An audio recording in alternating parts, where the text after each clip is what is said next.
'Twas the man from Ironbark who struck the Sydney town. He wandered o'er street and park, he wandered up and down. He loitered here, he loitered there, till he was like to drop, until at last, in sheer despair, he sought a barber's shop.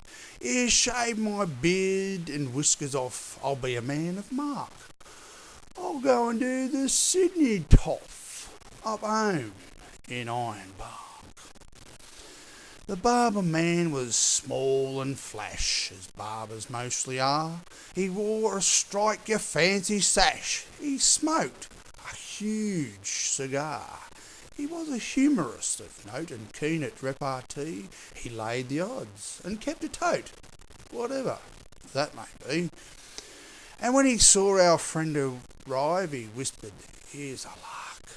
Just watch me catch him all alive, this man from Ironbark."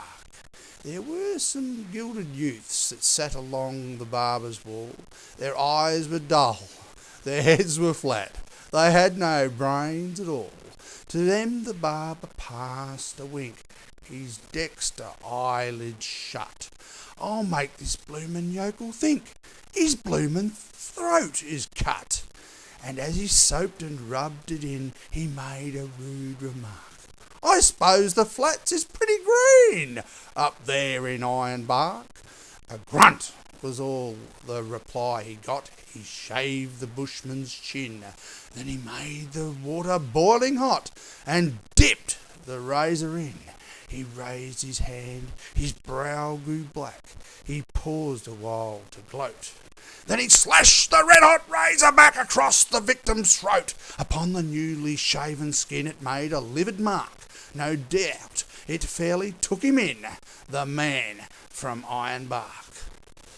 He fetched a wild up-country yell that might make the dead to hear. And though his throat he knew full well was cut from ear to ear, he struggled gamely to his feet and faced the murderous foe. "You've done me in, you dog, I'm beat. One hit before I go. I only wish I had a knife, you blessed murdering shark. But you'll remember all your life the man from Ironbark." He lifted up his hairy paw with one tremendous clout. He landed on the barber's jaw and knocked the barber out. He set to work with tooth and nail. He made the place a wreck. He grabbed the nearest gilded youth and tried to break his neck. And all the while his throat he held to save his vital spark. "And murder! Bloody murder!" yelled the man from Ironbark.